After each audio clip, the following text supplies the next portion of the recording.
The world's oldest monuments hold secrets we are only just beginning to understand.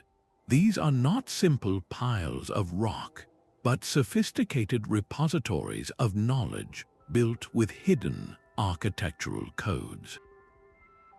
We are about to uncover 25 of these secret designs, from the celestial alignments of Stonehenge to the perfect geometry of the Parthenon.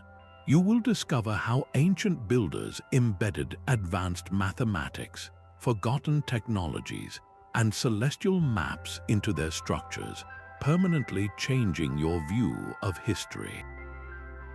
Why would a civilization encode the value of pi into a pyramid? What was the purpose of a temple that could heal its own cracks? By the end of this exploration, you will see the ancient world not as a primitive past, but as a chapter filled with lost wisdom.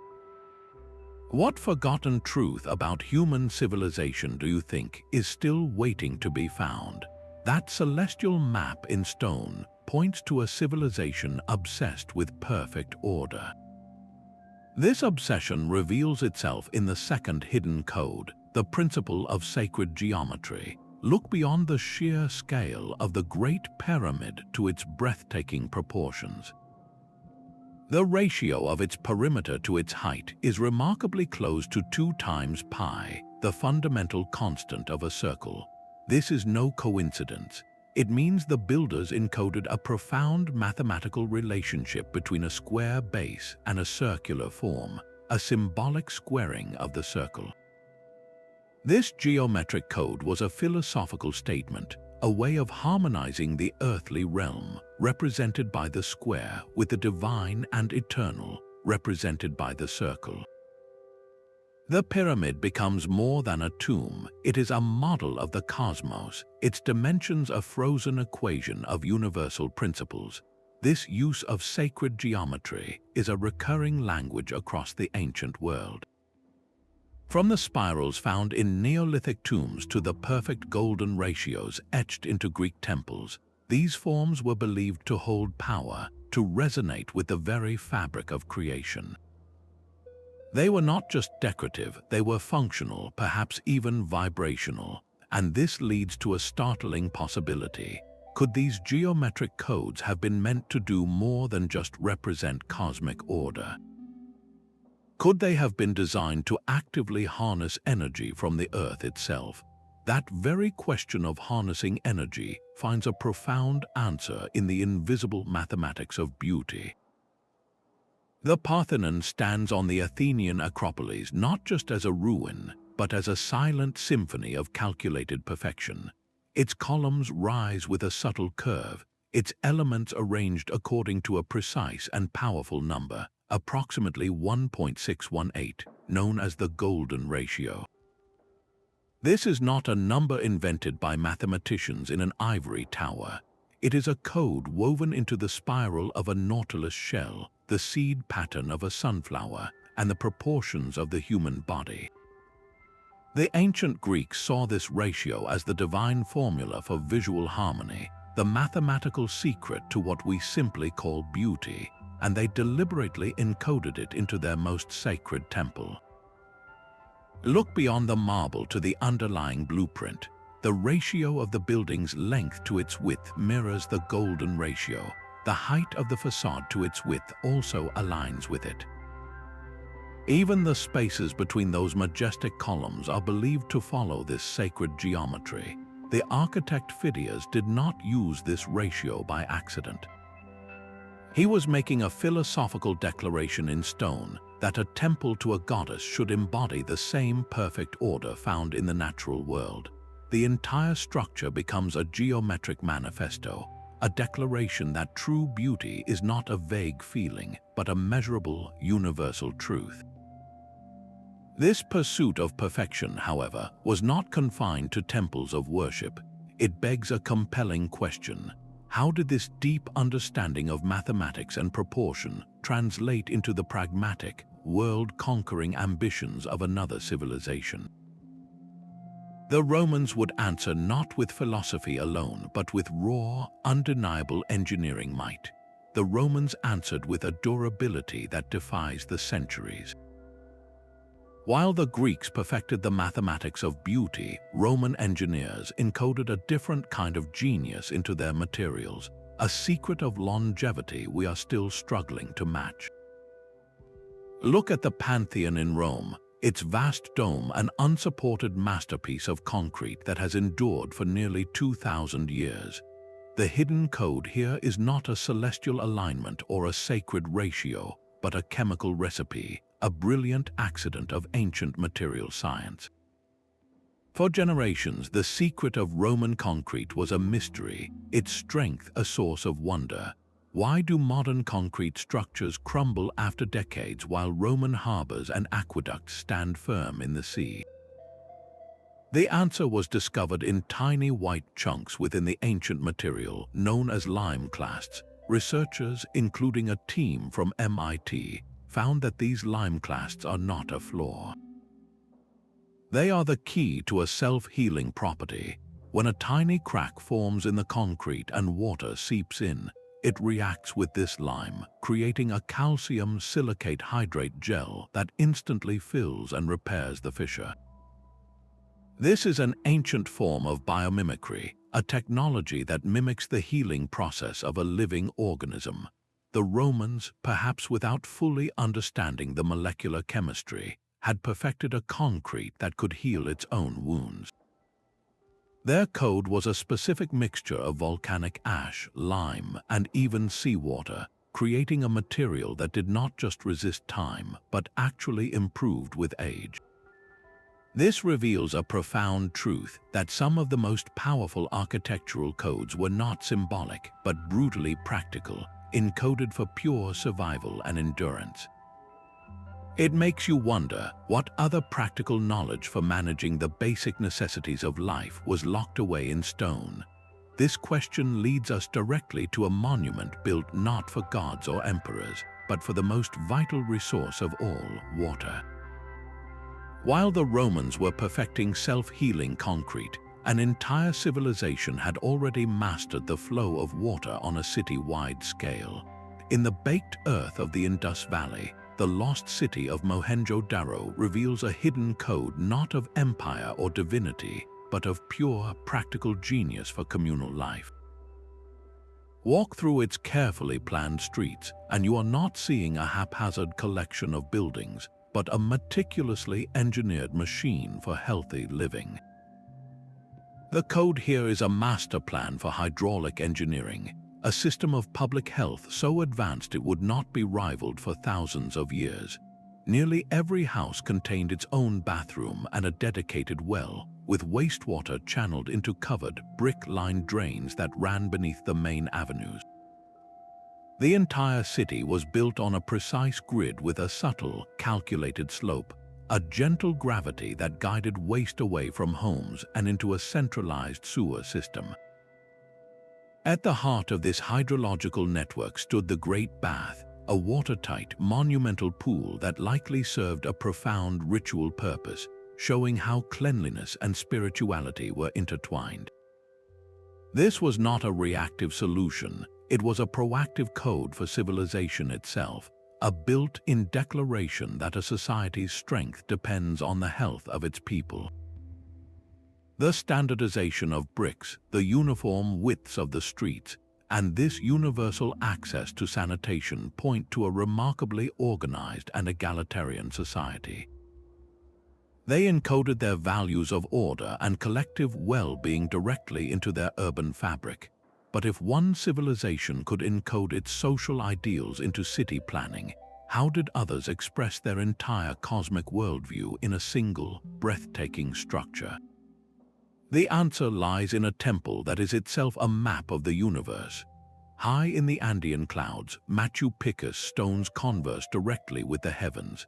This lost city of the Inca is far more than a collection of terraces and temples. It is a profound architectural dialogue with the sun and moon.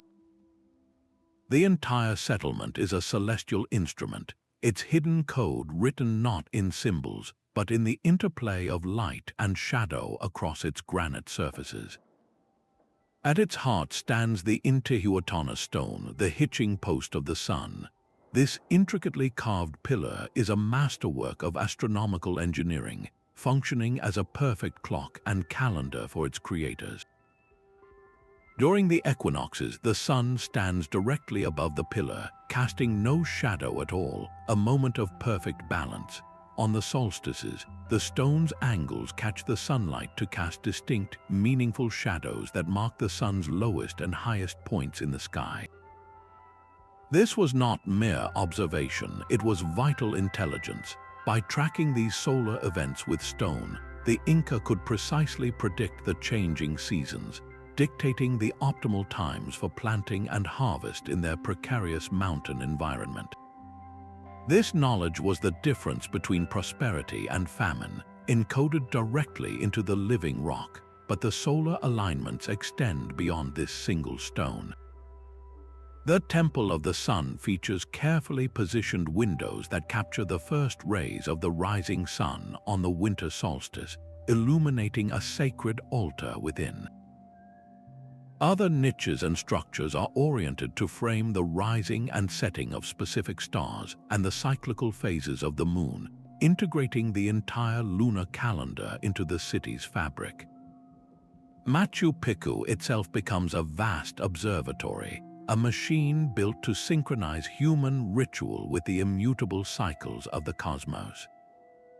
This deep architectural connection between earth and sky makes you wonder, if a civilization could build a city to track the stars, what other profound truths about the universe might they have encoded using the pure language of shape and form? That geometric map of the cosmos in the Andes finds a stunning parallel in a stone mountain of spiritual instruction. In the jungles of Indonesia, the hidden code of Borobudur is not one of astronomy, but of the inner universe of the human mind. This colossal temple is a physical mandala, a three-dimensional blueprint for achieving enlightenment, where every step a pilgrim takes is a step along a preordained spiritual path. The entire structure is a single, massive stupa, and its hidden code is its very layout, a geometric diagram of Buddhist cosmology carved from volcanic rock. The journey begins at the wide, square base, which represents Kamadhatu, the everyday world of desire and suffering, decorated with reliefs depicting the consequences of worldly passions. From there, the pilgrim ascends, moving in a clockwise circumambulation through 5 concentric square terraces.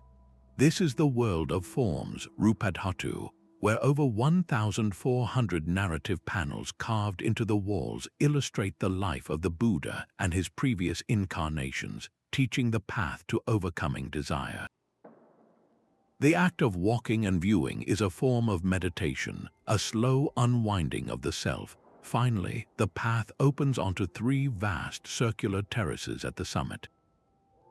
This is Arupadhatu, the formless world, a realm of pure consciousness. Here, 72 latticed stupas, each perforated like diamond bells, encircle a central, colossal stupa. Inside each smaller stupa sits a statue of the Buddha, visible only through the small openings, a profound architectural representation of enlightenment as something sensed but not fully grasped until the final state is reached. The entire symmetrical, concentric design is a functional spiritual machine, its architecture coded to guide a devotee through progressively higher states of consciousness, from the material to the immaterial. It makes the path to nirvana not an abstract idea, but a physical climb, a journey you can walk with your own feet. This use of a building as a literal path to transcendence forces a compelling question. If a temple can be a map for the soul, what profound truths about life and death did another civilization encode into a structure that served as a gateway to the afterlife? Deep beneath the sun-baked island of Malta lies a world built for sound. The Hypogeum of Halsaflieni is a sprawling, 3-level underground temple carved from solid limestone over 5,000 years ago, and its hidden code is not meant for the eyes but for the ears. This is not a silent tomb but a resonant instrument. Step into a specific chamber like the famed oracle room and speak in a deep tone. Your voice does not just echo, it transforms. It creates a low-frequency resonance that seems to vibrate through the very stone, a hum that travels through the labyrinthine corridors and into other chambers, filling the entire subterranean complex with a palpable, physical energy. Archaeoacoustic research has shown that these sonic properties are not an accident of geology. The Neolithic builders carved the chambers with specific curvatures and dimensions, tuning the rock itself to amplify certain frequencies, particularly those of a male voice chanting or a drum beating in ritual. The effect would have been overwhelming, an immersive sensory experience in pitch darkness where sound was not just heard, but felt in the bones. This was architectural code designed for psychological and spiritual transformation, using vibration to potentially alter states of consciousness and forge a powerful, shared experience for those gathered inside. It reveals an ancient understanding that architecture could be a medium for energy, not just a shelter from the elements. This mastery of sound to create profound communal feelings stands in stark contrast to another civilization's obsession with a different kind of precision, a code of silence and perfect measurement that would define an empire for centuries. This shared measurement across hundreds of miles reveals a prehistoric Europe far more interconnected than we ever imagined. From the wind-swept plains of Stonehenge to the sprawling alignments of Karnak in France, a single, consistent unit of length appears again and again, a hidden code of a pan-European building tradition. After decades of meticulous survey work, archaeologist Alexander Thom identified this unit, calling it the megalithic yard. It measures almost exactly 2.72 feet. What is truly astonishing is not just the existence of this yardstick, but its rigorous application. The diameters of stone circles and the perimeters of massive monuments were carefully planned as whole multiples of this measurement. This was not a rough approximation. It was a precise, standardized code used by builders from different regions and across generations. The implication is staggering. It suggests a shared scientific language, a common school of knowledge that connected disparate communities who left no written records. How could this standard be maintained across such vast distances without a central authority? Was there a class of traveling surveyors, astronomer priests who carried this sacred measurement from one community to the next, perhaps using a calibrated pendulum or the swing of a particular star to recreate the standard wherever they went? The method remains one of history's great puzzles. This evidence of a universal constant in stone forces a radical rethinking of prehistoric society. It points to a lost chapter of sophisticated scientific and cultural exchange, a network of shared belief and technical skill that unified the European landscape thousands of years before the Romans built their first road. If a standardized unit of length was known across a continent, what other fundamental truths of mathematics and physics did these ancient engineers understand and encode into their most enduring creations? This mathematical perfection carved in stone points us back to the Great Pyramid, where the codes run far deeper than alignments alone. Here, the very shape of the pyramid whispers the fundamental language of the universe. Consider the relationship between its base and its height. If you take the perimeter of the square base and divide it by twice the pyramid's original height, the result is a number startlingly close to pi, approximately 3.1416. This is not a vague approximation. It means the builders designed a structure that, in its core proportions, perfectly encodes the ratio of a circle's circumference to its diameter.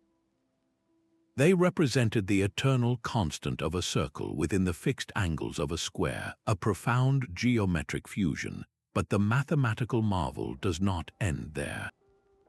Look at the pyramid's slanted face, the smooth, triangular side rising to the peak.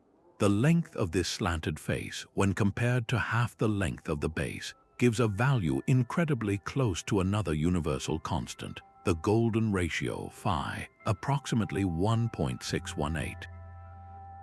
This is the same divine proportion found in nature's most beautiful forms, from seashells to galaxies. The co-occurrence of both pi and phi in the same structure is a statistical marvel that defies simple chance. While scholars debate whether this was an explicit intention of the architects or a sublime byproduct of their chosen building methods, the precision itself is an undeniable fact. To achieve this, the builders needed a sophisticated, hands-on mastery of geometry and an unerringly consistent unit of measurement. The pyramid thus becomes a silent, mountainous library, its very dimensions safeguarding advanced mathematical knowledge for millennia. This was not merely about creating a stable tomb, it was about embedding a philosophical truth, a belief that the cosmos itself is built upon a framework of perfect, knowable numbers. The presence of these constants hints at a civilization in search of cosmic harmony, a quest to link the physical world of stone to the abstract realm of eternal principles. And if one culture could encode such universal truths into a single monument, what other profound systems of knowledge did they develop? Systems that might have been designed to interact with the very forces of the earth. High on the ceiling of the Temple of Hathor at Dendera, a stone sky awaits. Carved with breathtaking intricacy is the Dendera Zodiac, a massive circular bas-relief that maps the entire night sky onto the sacred architecture. This is not a simple decoration but a profound hidden code, a fusion of ancient Egyptian star lore with the familiar symbols of the Greco-Roman zodiac. Here, the bull of Taurus stands near the Egyptian goddess Hathor, while a baboon representing the god Thoth touches the scales of Libra. This celestial diagram was a way to bring the infinite cosmos directly into the house of the divine, connecting the rituals performed below with the eternal, repeating cycles of the stars above. The code was so precise that modern astronomers have used the positions of the constellations to date the ceiling's creation to a specific era, around 50 BCE, providing a frozen snapshot of the heavens from over 2,000 years ago. This architectural feature served a dual purpose, acting as both an intricate calendar for marking time and a cosmic diagram that embedded a moment in astronomical history directly into the temple stone. It was a permanent link between the earthly and the celestial, a declaration that the temple was a microcosm of the universe itself. This practice of bringing the sky indoors, of mapping the cosmos onto a built environment, forces a compelling shift in perspective. If a culture could encode the stars on a ceiling, what grander codes might they have written across the entire surface of the earth? The same impulse to map the cosmos on a temple ceiling finds its most breathtaking expression across an entire desert landscape. In the stark plains of Peru, the Nazca lines are a hidden code written on a colossal canvas. From the ground, these are mere furrows in the red gravel, but ascend to the sky and the true design emerges. Etched across nearly 200 square miles, the famous hummingbirds, spiders, and monkeys are only part of the story. The real code lies in the overwhelming network of long, perfectly straight lines and vast geometric shapes that stretch for miles toward the horizon. These lines are not random. Many are precisely aligned with celestial events, pointing directly to the spot on the horizon where the sun rises or sets on the June solstice, marking a pivotal moment in the agricultural year. But the alignment was not only with the sky, it was with the Earth itself. Many researchers now believe these lines functioned as a giant geodetic map, a terrestrial blueprint that marked the location of precious underground water sources. In a desert environment where water was life, the Nazca people may have used these pathways for ritual processions, walking the lines to appeal to water and fertility deities. physically tracing the connection between the life-giving forces in the sky above and the hidden aquifers below. The entire pampa was transformed into a sacred machine, an encoded landscape designed to sustain a civilization by harmonizing ritual with survival.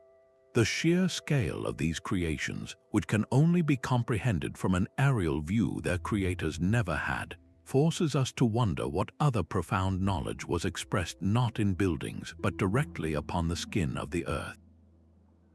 This vast environmental coding makes the intimate, hidden spaces carved deep beneath another island feel all the more mysterious and powerful. That profound impulse to hide and reveal finds its ultimate expression within the sun-scorched walls of ancient Egypt's greatest temples. At Karnak and Luxor, the hidden code was not written in numbers or stars, but in the very path a priest would walk. These colossal structures were designed as machines for mystery, their architecture a script for a sacred drama. The journey began in the open courtyard, a space accessible to the public, flooded with sunlight and filled with the noise of the crowd. From there, the priest would pass through a series of towering gateways, each one leading into a hall with a progressively lower roof and a dimmer interior. The floor gently sloped upward while the number of supporting columns multiplied, creating a sense of moving into a more crowded, confined, and secret world. This carefully staged progression was a code of ritual initiation. With every step inward, the priest was symbolically leaving the profane world behind and approaching the divine presence. But the true architectural secrets were hidden within the walls themselves, narrow, concealed corridors, completely invisible to the common worshipper, ran parallel to the main halls. These secret passageways allowed the priesthood to move unseen. They could orchestrate miracles, making a statue of a god appear to speak by using a hidden tube, or causing it to suddenly emerge from a sealed chamber. The deep, windowless sanctuary at the very heart of the temple, the Holy of Holies, was accessible only to the highest priests. Here, in profound darkness and silence, the statue of the god resided. The entire temple was a carefully controlled environment designed to manufacture awe, to stage a revelation that reinforced the power of the elite who held the keys to these hidden doors. This architectural code of secrecy makes you wonder what knowledge was so potent, so dangerous, that it had to be locked away behind layers of stone and ritual. Perhaps the answer lies not in a hidden room, but in a forgotten technology for moving the very stones that built these temples. Those massive, unmortared walls were built to move. High in the earthquake-prone Andes, the Inca developed a hidden code of seismic resilience, a brilliant architectural secret locked within the stonework of citadels like Sacsayhuaman. Look closely at one of these walls. You will not find a single repeating shape or a straight, continuous line. Instead, each stone is a unique polygon, a piece of a massive, three-dimensional jigsaw puzzle. The code is in this precise, irregular fitting. Without any mortar to bind them, the stones are held in place by gravity and friction, their complex, interlocking forms creating a unified, flexible whole. When the ground shakes, a rigid wall would crack under the strain, but an Inca wall behaves differently. The stones shift and settle against each other. They sway and even bounce, a phenomenon engineers call dynamic repositioning.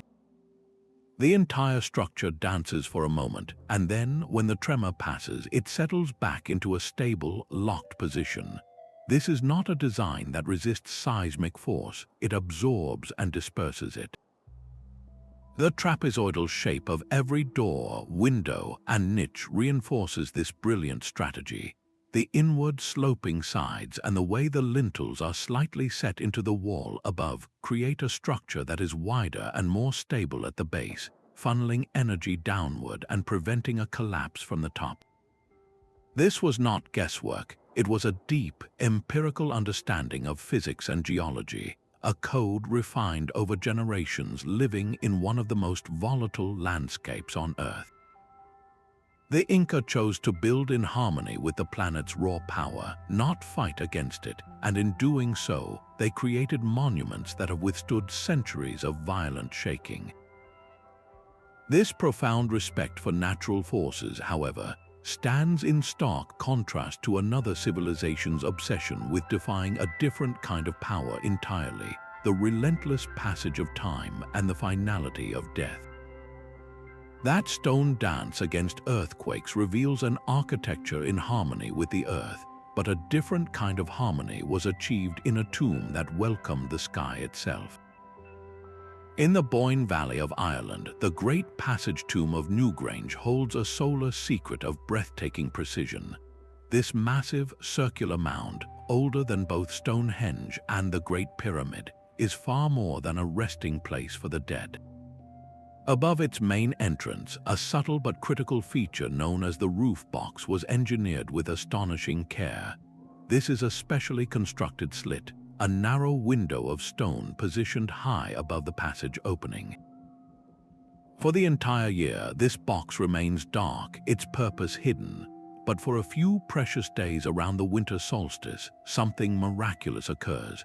As the sun crests the horizon on the shortest day of the year, its first pale rays do not strike the main door. Instead, a single, thin beam of light passes directly through the roof box. This spear of sunlight then travels down the 60-foot-long, pitch-black passageway, creeping slowly across the stone floor until it dramatically illuminates the central burial chamber deep within the heart of the mound. For approximately 17 minutes, this inner sanctum, a place of eternal darkness and death, is flooded with golden light. The effect would have been overwhelming for the Neolithic people who witnessed it, a visceral, annual promise of rebirth and the ultimate triumph of light over the deepest darkness. This was not a casual alignment. It was a deliberate, complex architectural code that required generations of astronomical observation and precise engineering to achieve, transforming a tomb into a cosmic clock. The event linked the fate of the ancestors buried within directly to the most critical turning point of the solar year. Some researchers believe the code runs even deeper, with certain stones within the chamber potentially aligned with the cycles of the moon or the rising of specific stars, layering multiple celestial maps into the sacred space. This profound connection between burial and astronomy, between a tomb and a timepiece, is a powerful theme that echoes across the ancient world, from the pyramids of Egypt to the temples of the Maya. It forces us to see these structures not as endpoints, but as bridges, designed to connect the journey of the human spirit with the eternal, repeating dance of the cosmos.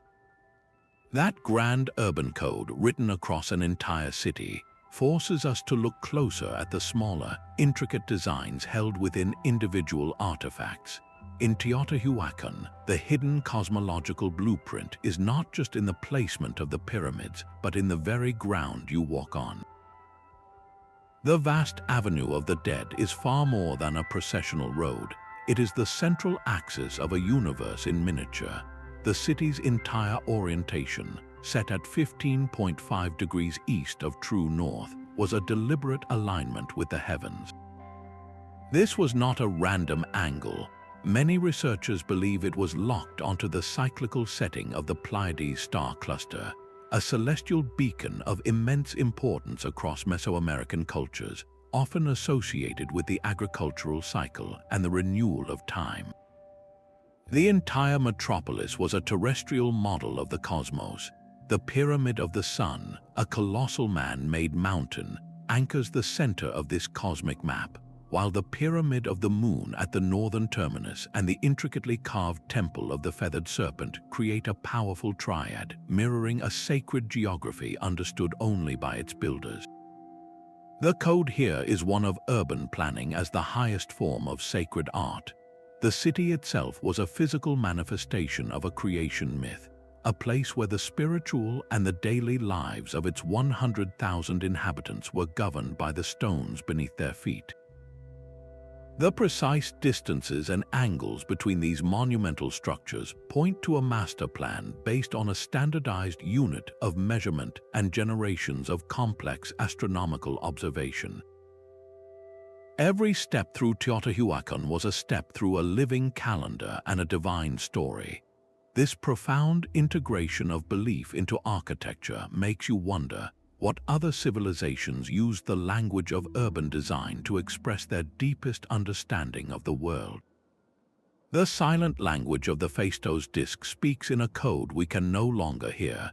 Discovered within the ruins of a Minoan palace on Crete, this simple fired clay disk from the 2nd millennium BC presents one of archaeology's most tantalizing and enduring puzzles.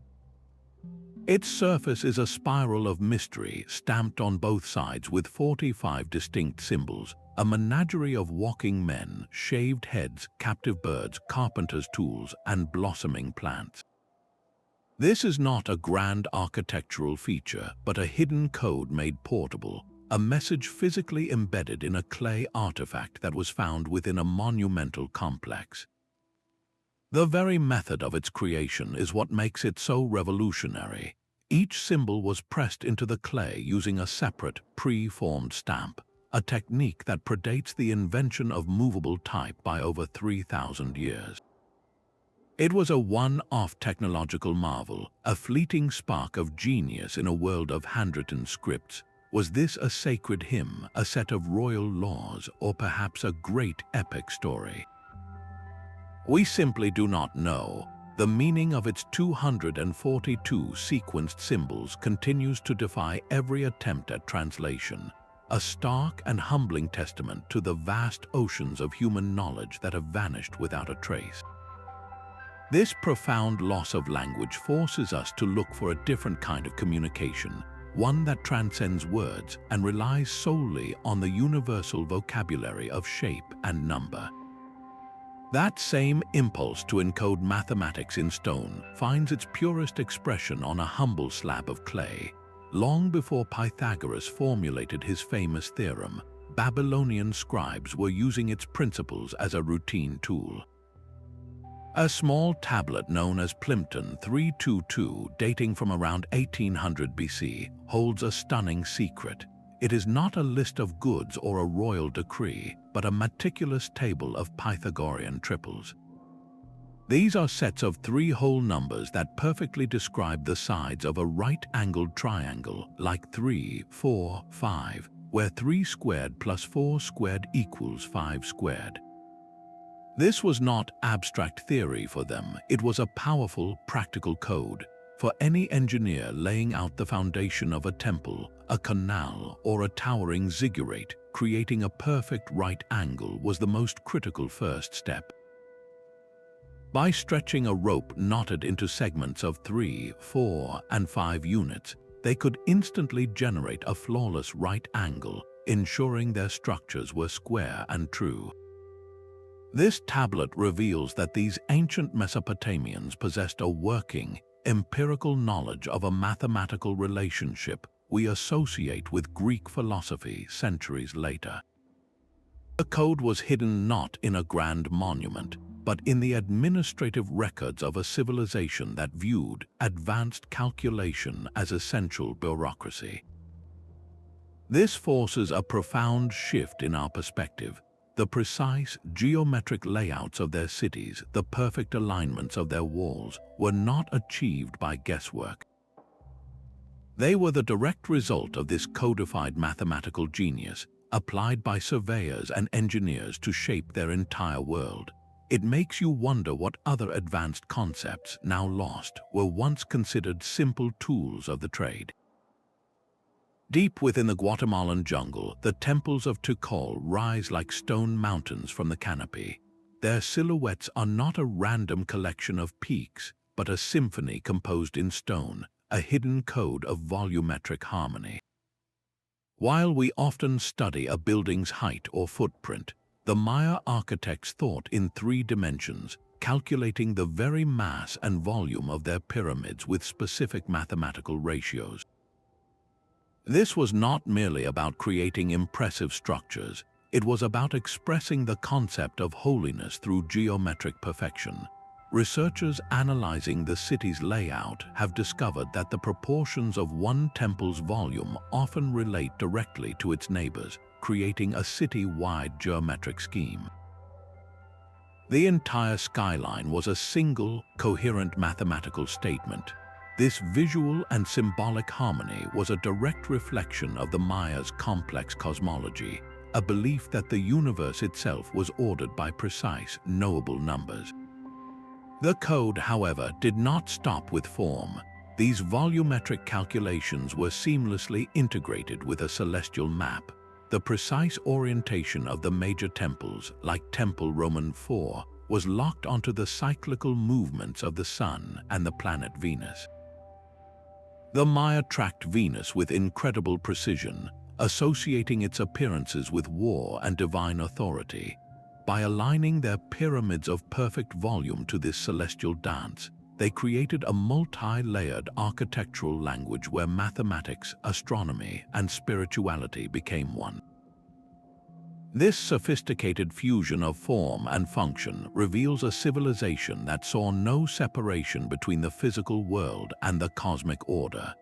Their cities were not just built in space, they were calibrated to time itself, a concept that would prove essential for a culture whose very survival depended on navigating vast and unforgiving landscapes.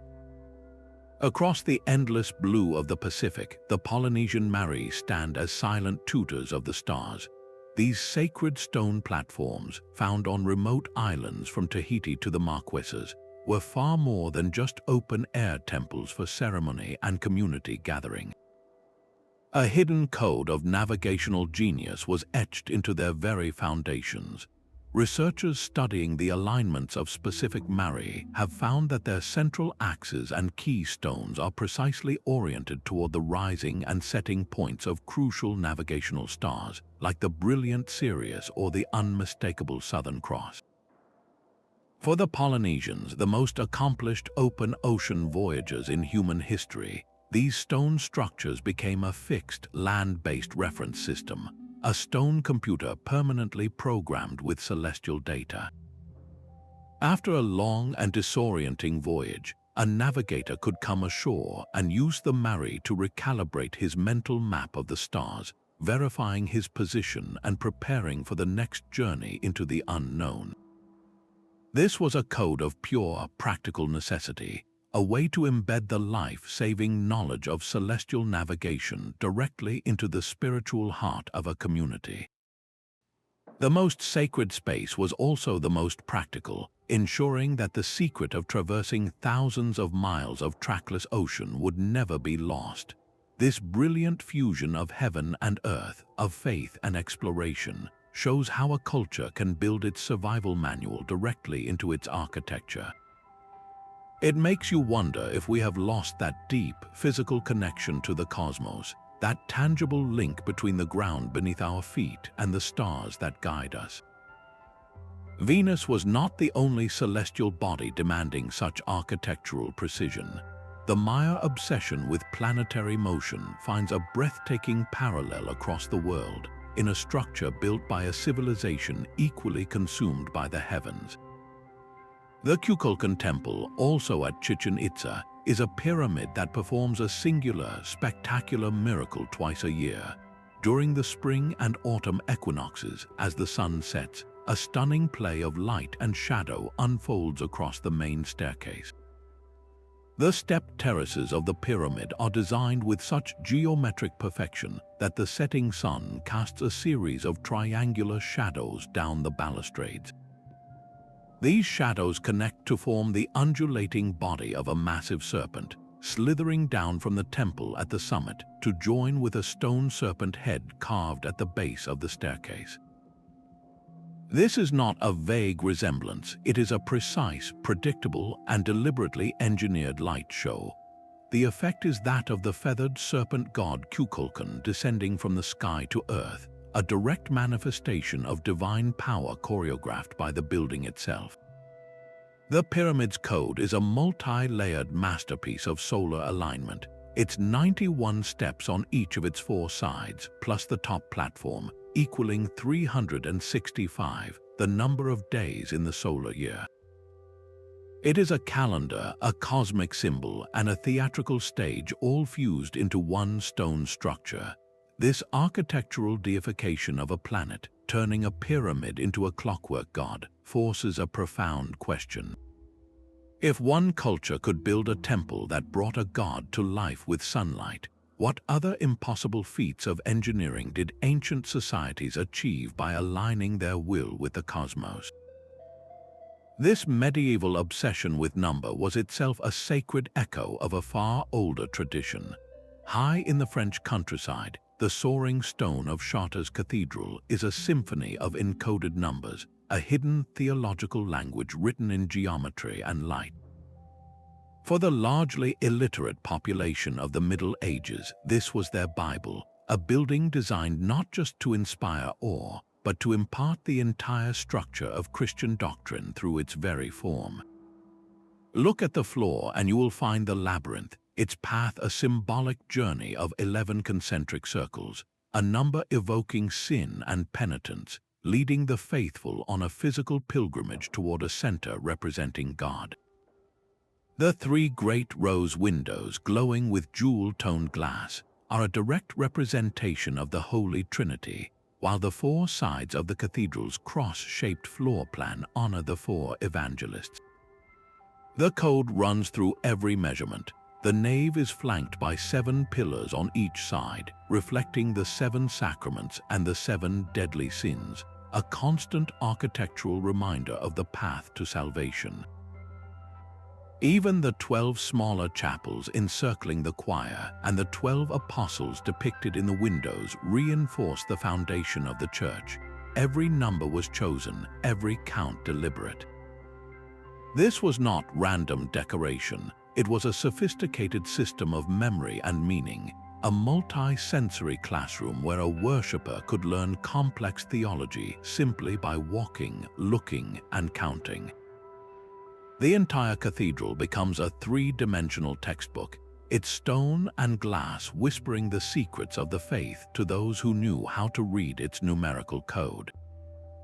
This profound use of architecture as a vessel for sacred knowledge forces us to reconsider the very purpose of these monumental spaces, not as empty shells for ritual, but as active, intelligent participants in shaping belief and understanding.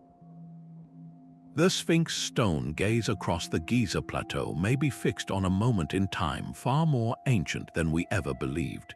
According to a compelling and controversial theory, the monument is not merely a guardian, but a clock pointing to an epoch over 12,000 years in the past.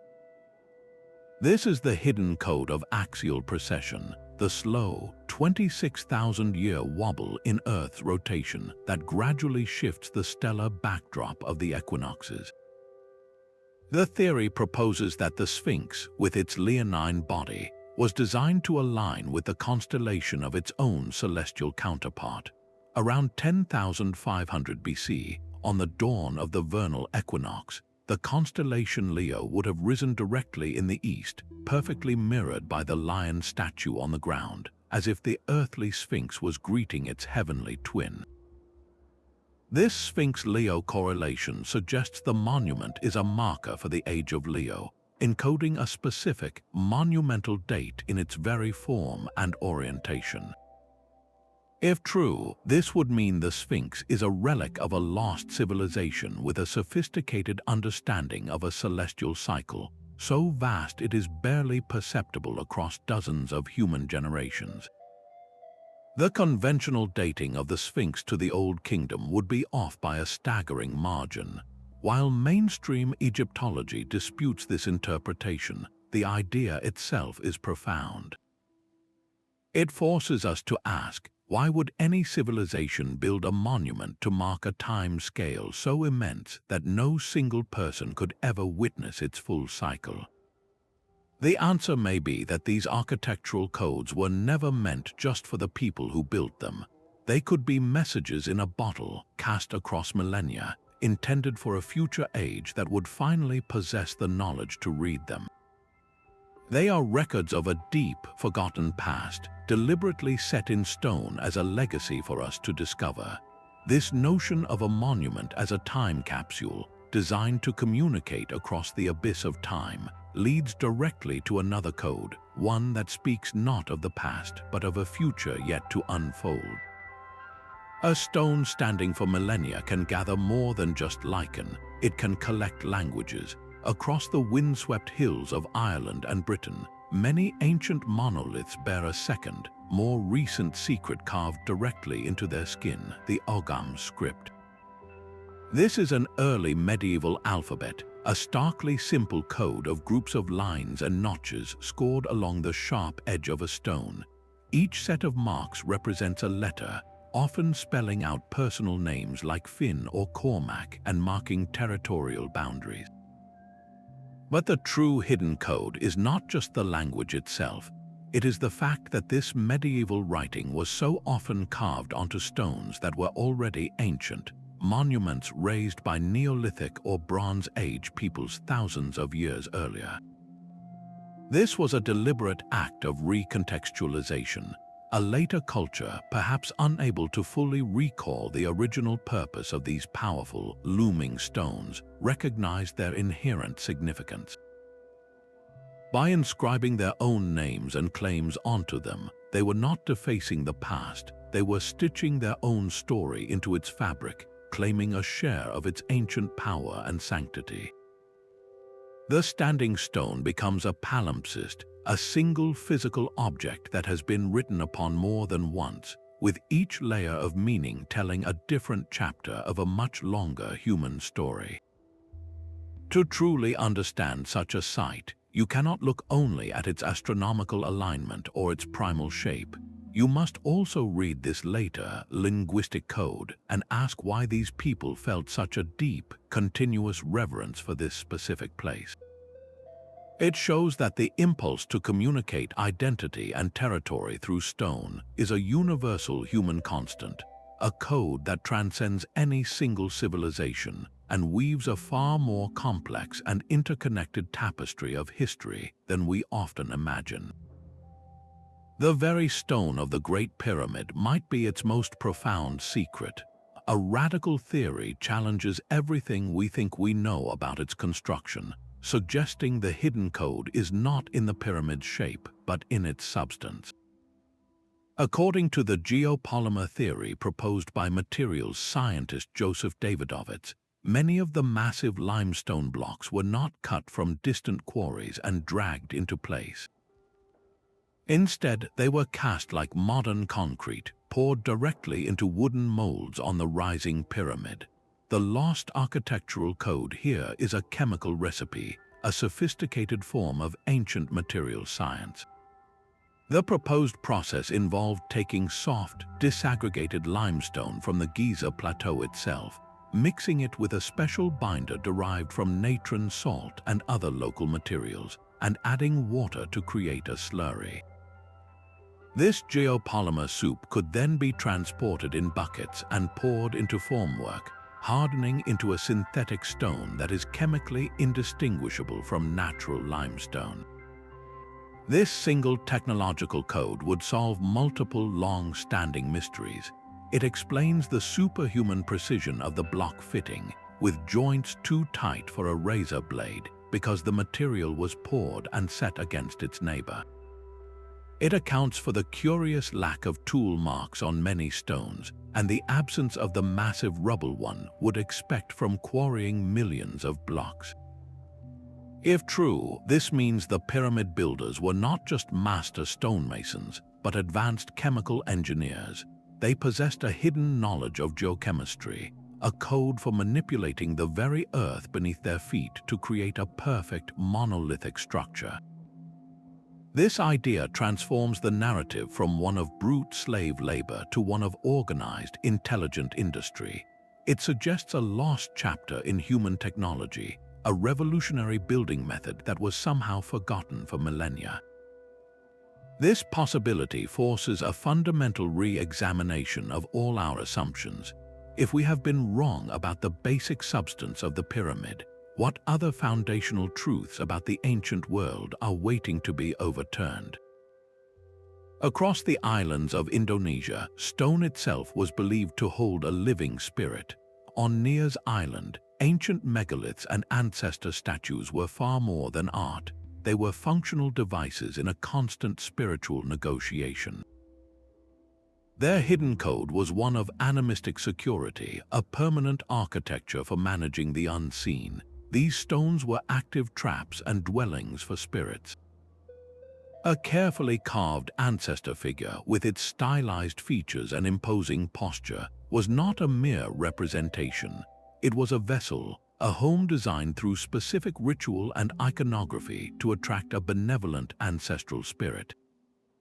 Once anchored to the stone, this spirit would then act as a permanent guardian for the village, offering protection and watching over the living. But the spirit world also held dangers. Other megalithic structures with labyrinthine carvings, confusing shapes, or strategic placements at the edge of a settlement served a different purpose. They were designed to ensnare or disorient malevolent entities, luring them into a stone prison from which they could not escape. The entire landscape became a managed spiritual domain. The placement of a stone, its orientation toward a sacred mountain or away from a haunted forest, and the precise symbols carved upon its surface were all dictated by a deep, complex body of ritual knowledge. This was an architectural code that saw the world as alive, where every rock, tree, and stream held consciousness. Building in stone was therefore an act of communication and control, a way to build a fence not just against human enemies, but against spiritual ones. This final code brings our journey full circle, reminding us that beyond mathematics, astronomy, and engineering, the most enduring human impulse has been to build bridges to the invisible, to use stone and geometry to navigate the fundamental mysteries of existence itself. These intricate codes were the operating system of entire civilizations. They were not carved for idle curiosity, but to serve as vital, functioning tools for survival, power, and transcendence. The celestial alignments of Machu Picchu and Newgrange were not just beautiful, they were agricultural calendars that dictated when to plant and harvest, making the difference between feast and famine. The sacred geometry of the Parthenon and the Great Pyramid was a philosophical statement, a way to physically manifest divine harmony and order on earth. The hidden passageways of Karnak and the awe-inspiring light shows at Chichen Itza were instruments of social control, carefully staged to reinforce the authority of a priestly class by manufacturing direct encounters with the gods. And the resonant chambers of the Hypogeum or the spirit stones of Nias were direct interfaces with the unseen world, using architecture to alter consciousness and negotiate with powerful, invisible forces. This reveals a fundamental truth about the ancient mind. They did not see a world divided into science, religion, and art. For them, these were all strands of a single, unified reality. To build a temple was a scientific act that required precise mathematics. To track a star was a religious duty that revealed the will of the gods. To carve a perfect proportion was an artistic pursuit that tapped into the cosmic source of beauty. The monument was the place where all these threads converged. It was a library, a calendar, a church, and a scientific instrument, all fused into one enduring stone structure. We have spent centuries studying these places as separate disciplines, analyzing their archaeology apart from their astronomy, or their art without their acoustics. But the real secret, the ultimate hidden code, is this holistic vision itself. To truly understand the silent message of these stones, we must learn to see the world once more as an interconnected whole, where every line of sight to a star and every ratio in a blueprint was part of one continuous, sacred conversation with the universe. Our journey through 25 hidden codes has unveiled an ancient world of breathtaking sophistication, these structures were not primitive experiments. They were the pinnacle of entire worldviews, a fusion of science, spirit, and stone that we have only just begun to decipher. From the solar clock of Newgrange that promised rebirth, to the self-healing Roman concrete that defied time itself, each code represents a different facet of a deep and varied human wisdom. This collective knowledge, deliberately set in stone, challenges the very core of our modern narrative. It suggests that human progress is not a straight, ascending line, but a great, spiraling cycle where profound understanding can be achieved, lost to the ages, and then patiently rediscovered centuries or even millennia later. These silent, enduring monuments are the ultimate witnesses. They testify not to a savage or simple past, but to the unyielding ingenuity and the profound spiritual yearning that has always defined us. They remind us that the drive to map the stars, to harmonize with the earth, and to understand our small place within the vast cosmos is a timeless, universal human endeavor. So the next time you see an image of a pyramid or a stone circle, I urge you to look with new eyes. See it not as a ruin, but as a question. Wonder about the hands that built it and the minds that conceived its hidden language. What other magnificent codes are still waiting patiently for us to learn how to read them? Let me know in the comments which of these 25 codes you find the most fascinating, and subscribe to join us on our next journey into history's greatest mysteries.